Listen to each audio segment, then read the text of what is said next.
usubambe ngizobuye ngiwasho nje amavesi ukuze ngingamdidi unovula but sizofuna lo Mark chapter 10 amavesi sizowasho we're starting there Joshua chapter 6 verse 1 to 5 verses 12 to 16 and then verse 20. Amen.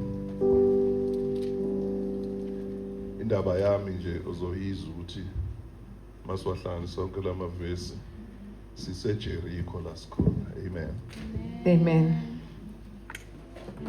Our scripture reading is taken from the book of Joshua, chapter 6. We are reading verse 1 to 5, verse 12 to 16, and verse 20. Amen. Verse 1. Amasango eJericho ayevaliwe ngaphakathi nangaphandle ngenxa yabantu bakwa-Israyeli. Kwakungaphumi futhi kungangeni umuntu. USimakade wathi kuJoshua, bheka ngilinikele kuwe iJericho, lona kanye nenkosi yalo namaqhawe alo anamandla. Niyakuhamba niwuzungeze kanye umuzi. Uyakukwenza lokhu izinsuku eziyisithupha.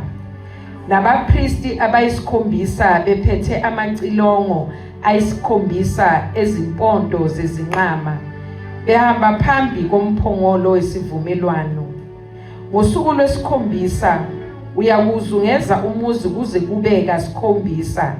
Abapristi bebetha amacilongo kuyothi lapho beshaya uphondo lwenqama isikhathi eside. Lapho nje nikuzwa ukukhala kwecilongo, bonke abantu bayakumemeza ngesaho esikhulu. Udonga lomuzi luyakudilika, bese bonke abantu begasela phakathi. Verse 12. UJoshua wavuka ekuseni kakhulu, abapristi bathatha umphongolo kaSimakade. Abapristi abayisikhombisa ababephethe amacilongo ezimpongo nezinqama ayisikhombisa bedlula phambi komphongolo kaSimakade beshaya amacilongo. Amadoda ahlomile ahamba phambi kwabo, amanye alandela umphongolo kaSimakade. Kwathi abashaya amacilongo bawashaya bengaphumuli. Ngosuku lwesibili bahamba bawuzungeza umuzi kanye, base bebuyela enkanjini. Bakwenza lokho izinsuku eziyisithupha. Ngosuku lwesikhombisa bavuka ekuseni kusempondo zaqomo, bahamba bawuzungeza umuzi ngendlela efanayo kwaze kwaba kasikhombisa. Kwakungalolo lusuku kuphela lapho bahamba bawuzungeza kasikhombisa umuzi. Lapho sekungokwesikhombisa abapristi sebewashayile amacilongo, uJoshua wathi kubantu, memezani kakhulu ngokuba uSimakade unikele kini lo muzi. Verse 20. Abantu bamemeza kakhulu kwakhala amacilongo. Kwathi ukuba abantu bezwe ukukhala kwamacilongo, bamemeza kakhulu lwawa udonga. Ngakho ke abantu bawuthelekela bawudla umuzi. Amen. Amen. Mark chapter 10 is verse 46 to 52. Verse 46 to 52 is the last part of that chapter. Amen.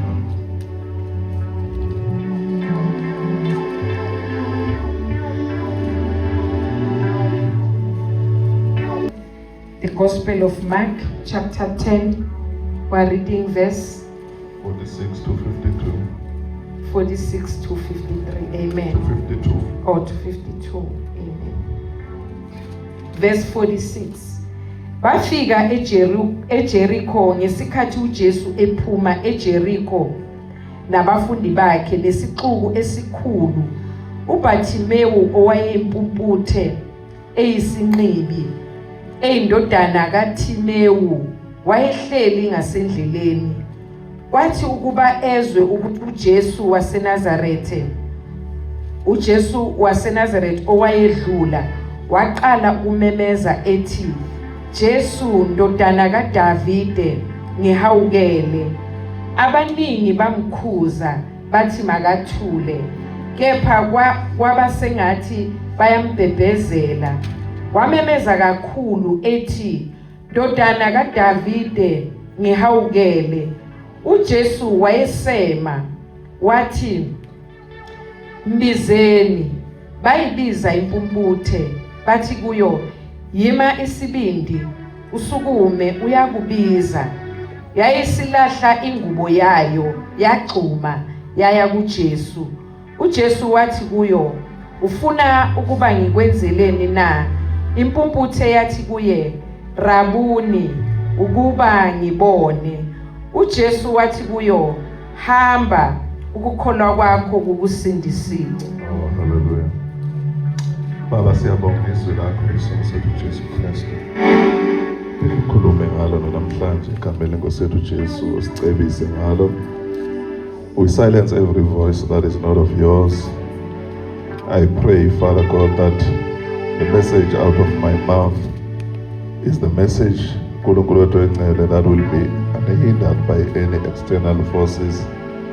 A message that will empower the church. In the name of Jesus Christ. Amen. The message I have today say persistent faith. I see the persistent faith. I see to call or pick a line. Now, the summary of scripture we read about the children of Israel, whom the Lord has said they will take Jericho. Hallelujah. Amen. And then people in Jericho kwasha umthetho ukuthi akuvalwe zonke izintuba ezingenele Jericho ngenxa yabantu bakwa-Israel. Are we together, bazalwane? Amen.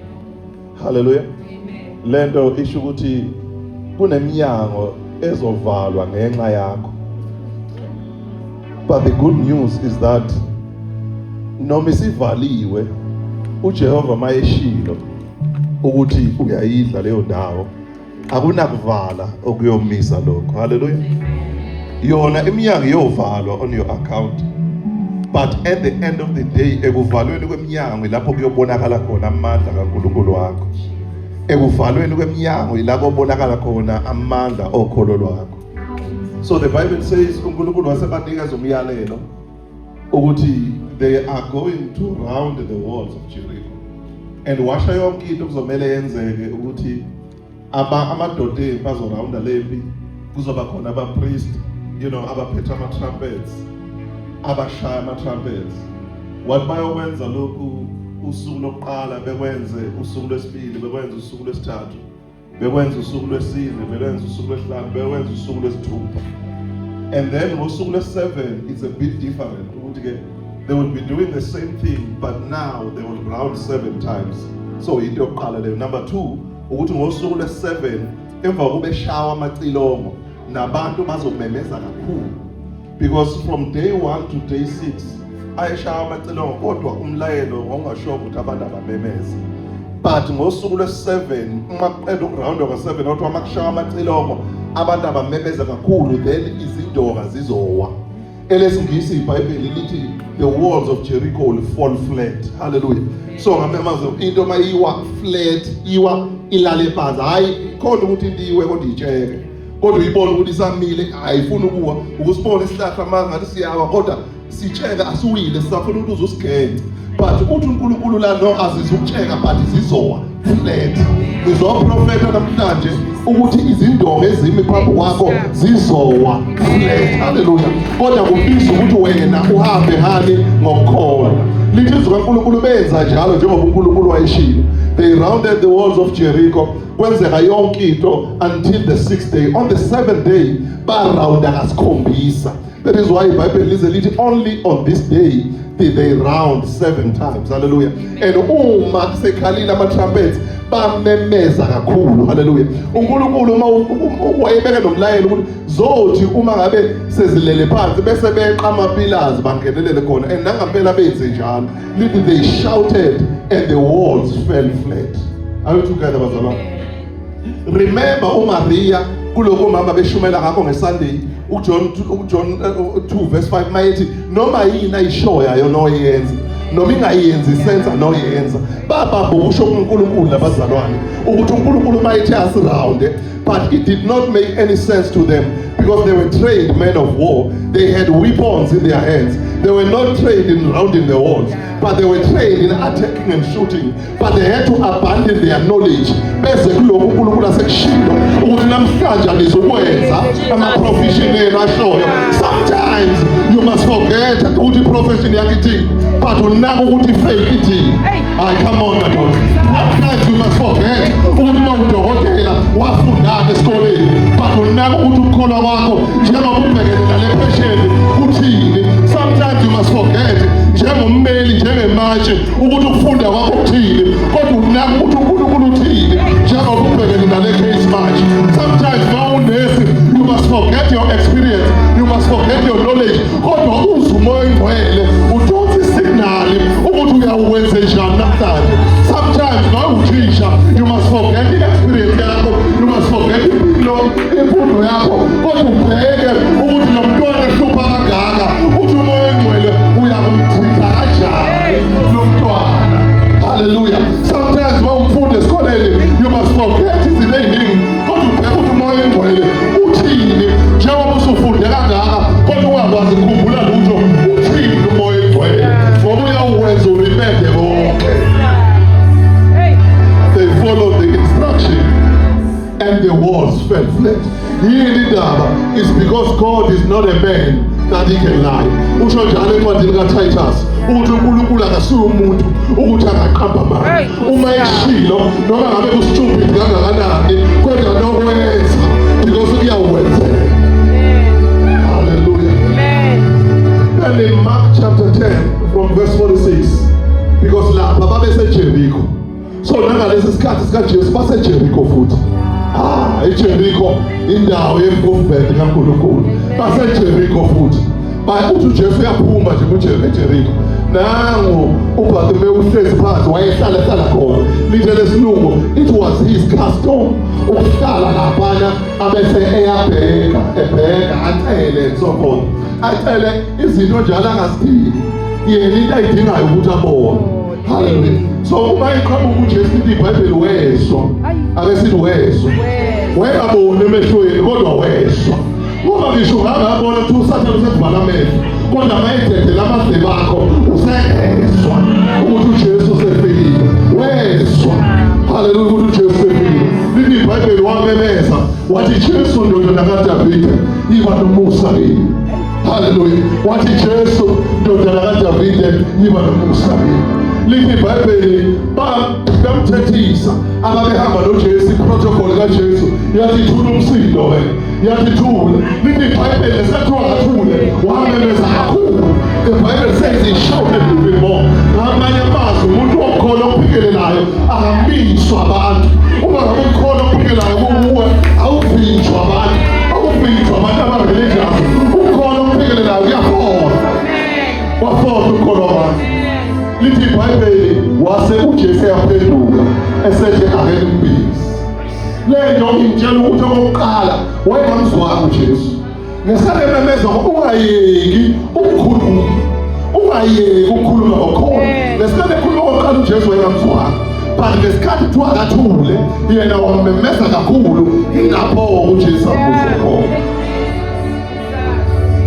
uNkulunkulu ngithi makuprepare uthi abantu bami they have taken the step of faith. But the problem is that when problems come, when opposition comes, they have quit. Hallelujah. They have not persisted. But that says the Lord, you must not quit. You must persist. You can go back into your confessions of faith. You must never quit. They have taken the step of faith.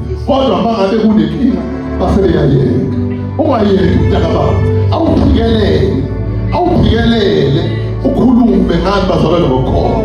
Waphikelele lo muntu. Ukuphikelele kwakhe his persistent faith. Let that display it was a persistent faith.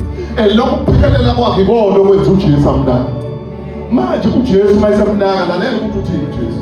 Because uNkulunkulu bazalwane is very clear. Akekho umuntu oyememeza nangesikhathi emuzwa naye. Uthe Jesu ndodana kaDavide yiba nomusa kimi. Awukeke. akashongo ukuthi akenzelweni, uJesu uthi ufuna ukwenzelweni. Because uNkulunkulu is very clear bazalwane. Usengizwile ukuthi ufuna nguhawukele, kodwa nguhawukele ngenzini. Lo uphendula kahle uthi mfundisi, uthi ngabone ukuthi mfundisi ukuthi teacher ukuba ngibone. Akakhulumi David, akakhulumi ngemali, akakhulumi ngani. Uyayazi inkinga yakhe. Because abanye abantu bafika uNkulunkulu bekhulume ngezinye izinto ongezona lezi abayidingayo, kodwa uNkulunkulu abuza ukuthi ufuna ikwenzeleni. Uthi lona mfundisi, Rabbi, that I may receive my sight. Ukuthi ngenze njani? Akasho futhi ukuthi ngicela ungivulekele, ngicela ungibekeza, ayakana ndaba neprocess. Uthi nje whatever owenzayo ukuba ngibone. Omunye umuntu ezothi ukuthi ungivulekele Nkosi, kanti akadingi ukungikhulekela, udinga ukukhulumisa. Uthi yena akakwazi okwenkosi kuhamba kanjani. Yena usho isidingo sakhe ukuba ngibone. Sometimes udinga imali, utshela uNkulunkulu, uNkulunkulu awuzazi into zakhe ukuthi zenzeka kanjani, ngeke umthetho uzokwenza kanjani, kodwa okusanayo ukuthi wena udinga imali. Ukuthi imali izoza ngokuthi uthole umsebenzi, noma ube nebhizinisi, noma aqhamuke umuntu akuphi imiliyoni, but okubalulekile ukuthi ufuna imali wena ngithi. Mfundisi ukuba ngibone. Lithi izwi kaNkulunkulu wasethi uJesu, hamba ukukholwa kwakho kukusindisile. Your persistent faith has healed you. Masiyibuka lezi scripture bazalwane zombili, uyabona ukuthi laba bantu bonke nabesifunde ngabo babenza ukukholo okuphikelelayo. They were exercising persistent faith. Labantwana baka-Israyeli bahamba ngosuku lokuqala bafika benza into efanayo ngarawundi indonga zeJeriko. Hallelujah. Kwangenzeka lutho. There were no results. They went the following day. They did the same thing with the same energy, with the same concentration. They rounded the walls of Jericho. And again, on the second day, there were no results. Hallelujah. The walls were still looking like them. But they knew the instruction of Inigiwo. But ngosuku lwesithathu, they went again. Baphinde futhi bafike barawunda idonga zeJeriko. Hallelujah. Hey, madoda. Sesenza ngosuku lwesine bavuka futhi ekuseni. Baphinde bayokwenza into efanayo. Bangadingi bala baphikelela laba bantu. Baba persistent bafike barawunda idonga zeJeriko. Once again kwangekho kuphumela. Baya ngosuku lwesihlanu bafike benza into efanayo. Bafike barawunda idonga zeJeriko kanye, and again there were no results. Hallelujah. And they went on the sixth day. Hallelujah. Bafika futhi nasosuku lwesithupha bafike barawunda idonga zeJeriko kanye, endakwenzekanga lutho. Bafika ngosuku lwesikhombisa, usuku lokupheleliswa, ngoba unumber 7 usho the completion. Hallelujah. Baya ngosuku lokupheleliswa bafika manje barawunda ka-7. Hallelujah. Benza into efanayo lento abantu beyiqale from usuku lokuqala bafika barawunda ka-7. Wasekushawa ama-trumpet, bantu abawezwa ama-trumpet basebeyamemeza kakhulu, bamemeza ngomdumo wokunqoba, lithi iy'ndonga zawa. Hallelujah. Azathohlabelela zawa iy'ndonga zeJeriko, zawa zawa zawa ingane zawa iy'ndonga zeJeriko, ngoba abantu iviki lonke 7 days iyivikile. Imagine iviki lonke wenza into efanayo ungaboni umphumela, uvuke ngakusasa wenza into efanayo ungaboni umphumela, kuze kuyoshaya usuku lwesikhombisa ulokhu nje ufeze eswini ubambe ukusho kaNkulunkulu, bese ziyenzeka izinto, bese ziyaqaqeka ibopho, bese zihawa indonga, bese zihawa indonga zokufa, bese zihawa indonga zokugula, bese zihawa indonga zokuswela, bese zihawa indonga zokuxakeka, bese zihawa indonga zestress, bese zihawa indonga zokuhluleka esikoleni, bese ziyadilika ngoba uphikelele.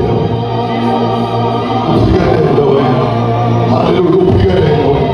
Hallelujah. So uBhatholomewu waphikelela, wabemeza, wathi Jesu ndodana kaDavida, Yahweh. Bamemeza abantu aba-religious bathi akathule. Kodwa wangathula, wamemeza kwangathi bayamprovoke, wamemeza ngisho kakhulu, wayephikelela. Ngenxa yokuphikelela kwakhe, ngenxa yokupersista kwakhe, wathola i-attention kaNkulunkulu. AmaZulu am-athenda, iprotocol yezulu wayeyam-athenda. Mind you, uJesu wayehamba, uJesu wayengesebuye, wayephume eJeriko, waya kwenye indawo, asazi noma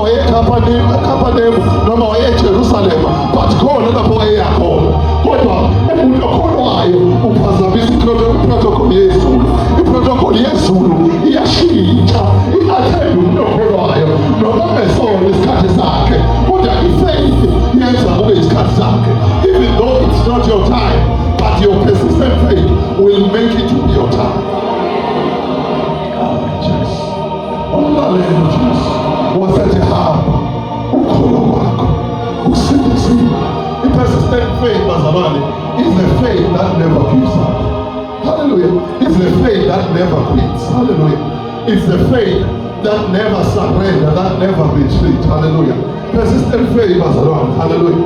It's the faith that never takes no for an answer. Hallelujah. It's the faith that never go for second best.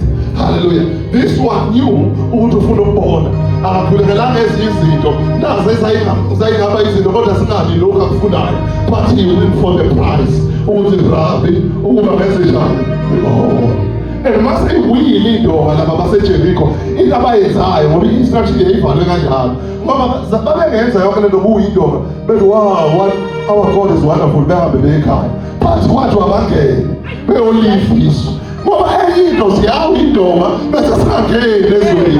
Hayi bakithi ziyawu indoda abantu bese bengangeni, ziyawu indoda abantu bese bebabaza yebo ubabaza ziwele indoda ukuthi ungena awuzulele ukuthi ubabaza ngeke usize kalula unabantu esezawu indoda kodwa selobabaza njalo ngena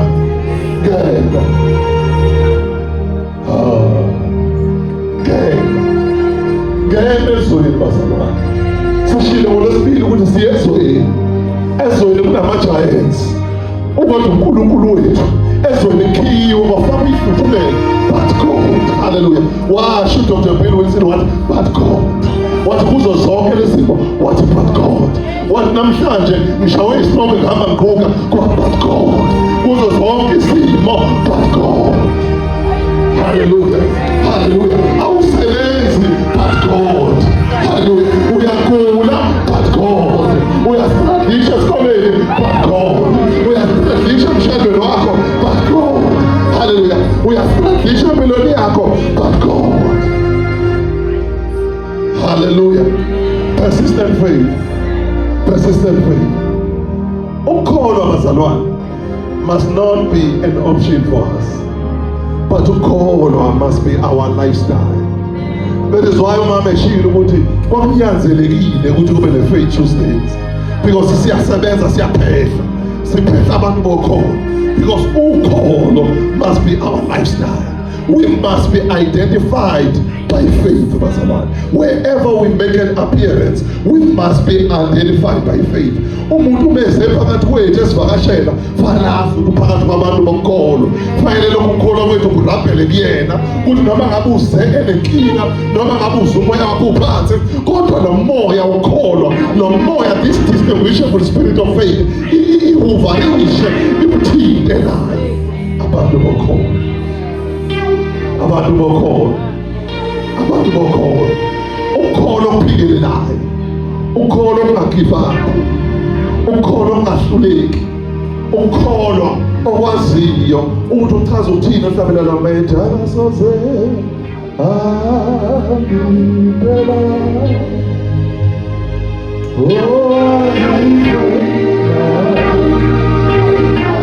athi umsindisi wami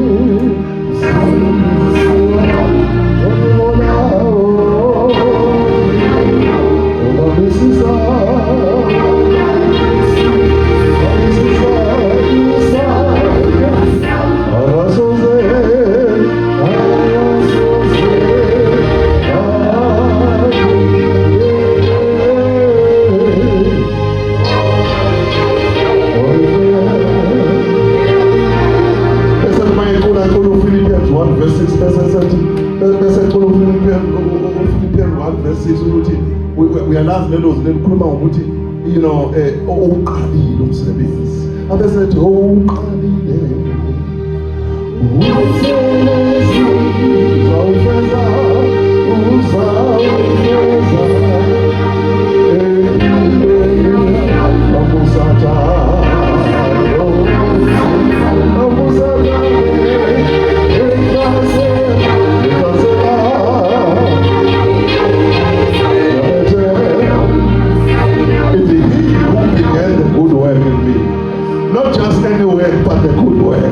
he will surely finish it, even though the devil attacks, but I trust him. Hallelujah. I trust him. I have faith in him. That is one persistent faith, bazalwane. Esure ukuthi angeke uNkulunkulu awuqala umsebenzi angawuqedanga. Hayi bazalwane, uNkulunkulu is a builder. uNkulunkulu umakhi. Angeke ngizona bazalwane. uNkulunkulu is a builder, umakhi uNkulunkulu. And uNkulunkulu akasibo labo makhi baqashayo. Labantu labo makhi benu abasenza indlu bayisiseyindongeni bevele benyamalala. Bazali bahole bevele hayi uNkulunkulu akusukela omakhi, umakhi oqedayo umsebenzi. Bakhona abantu omakhi, kodwa kunomakhi oqedayo. There are many builders, but there is one builder who completes the work that he has started.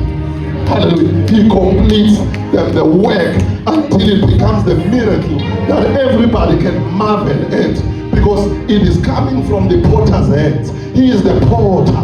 Hallelujah. Hallelujah. Uyayibumba impilo, uyayibumba noma ibhidlika, ayibumbe career, ayibumbe noma kuthiwa isifile, ayibumbe health, ayibumbe ngisho ukuthi uyaphunyuka, ayibumbe. Hallelujah. But kubiza ukuthi ube nomkholo ophikelelayo. Kubiza ukuthi ube nomkholo onjani bazalwane ophikelelayo. Have faith in God. Hallelujah. Have persistent faith. Khala njengoba Bartimaeus uthi uNkulunkulu ngawe. Hallelujah. uNkulunkulu ngiswele ngawe. uNkulunkulu ngiyagula ngawe. uNkulunkulu ngistressed ngawe. Ngawe Nkosi. Hallelujah. uNkulunkulu akasihawukele kuzo zonke izinto bazalwane. Because bazalwane, even mental health is a struggle. Siyakwazi ukuthi sishumayela senze imangaliso kodwa sibe si-stressed. Size sife kuthiwa safa umpostoli waye-stressed. We must ask God to intervene. We must not just hide behind the anointing, but we must say, God, I'm stressed. Have mercy on me. Hallelujah. Have mercy on me. Ungabulawa istress mfowethu uNkulunkulu, ungabulawa istress usendlini kaNkulunkulu. Memeza uthi have mercy on me. Uthi Jesu ndodana kaNkulunkulu, ungamsasho kaDavid. Thamela Jesu ndodana kaNkulunkulu nihawe. Hallelujah. Jesu naye isambulo ayenaye ngaso ngalezo sikhathi ngokwegenealogy yakubani wena usunesambulo ukuthi indodana kaNkulunkulu. Hallelujah. Uyasho hlabela uthi ngempela lo uyindodana kaThixo. Bayizwa leyo nto ukuthi ngempela uyindodana kaNkulunkulu. Hallelujah. So khala kuye ukuthi akuhawukele esimeni sakho, ungapretend ukuthi uright. Kodwa tshona ukuthi Nkosi ngiyahawukela. In your closet tshona ukuthi Nkosi ngiyahawukela. Kodwa mawuhlangana nabantu tshona ukuthi kuhamba kahle. Tshona ukuthi it is well. Ngabe utshela indaba zakho bonke abantu. Tshona ukuthi bese uyamaza ufika kuNkulunkulu bese uthi hayi khona Nkosi kuyonakala. Ngiyafa ngiyagcina. Kodwa mawuhlangana nabantu ukuthi Nkosi ujakhamba kahle. It is well. Yiwa njengosifazane omShulamite owathi mayithunyelele uGehazi wathi konke kuhamba kahle. Wathi noma esebuza ukuthi ingane yona injani, yathi ifile wathi kuhamba kahle. Kodwa mase efika kumprofeti kaNkulunkulu wafika washo ukuthi hayi akuhambi kahle. Akuhambi kahle. Bazi nawe abathi uyoNkulunkulu. Mawufika kuNxumalo umshawolo ukuthi akuhambi kahle. Ufike kumuntu kaNkulunkulu shona ukuthi baba akuhambi kahle. Babebuza abayesathi kuhamba kahle, hey kuhamba kahle. Ngendlela okuhamba kahle ngayo. But mawufika kumuntu kaNkulunkulu shona akuhambi kahle. Besize uNkulunkulu ukhalise kuNkulunkulu akuhambi kahle. Hallelujah. Hallelujah. Ukholwa okuphikelelayo. Asimkholo uNkulunkulu bazalwane. It's a privilege bazalwane. Ukholwa it's a privilege. To have faith, to be a student of faith, to sit in the class. This is the classroom of faith. So this church is the classroom of faith. If to sit in the classroom of faith, it's a privilege because you are getting something that ticks like a time bomb, that is able to bomb every problem you are facing, that is able to bomb every attack of the devil. Your faith. Your faith. Hallelujah. The Bible says Jesus is the author and the finisher of our faith. Hallelujah. He is the author and the finisher of our faith. In him we move. In him we find our being. In him we all our being, our existence is in Christ. Our vindication is in Christ. When we talk about salvation, bazalwane, salvation means usindiswa. Not only of your soul, but it's salvation in all aspects. Usindiswa neimali zakhe indingadingayo, usindiswa nehealth yakhe indingadingayo. Salvation over your finances, salvation over your health, salvation over your studies, salvation over your marriage, salvation over your business, salvation over everything that concerns you. It's so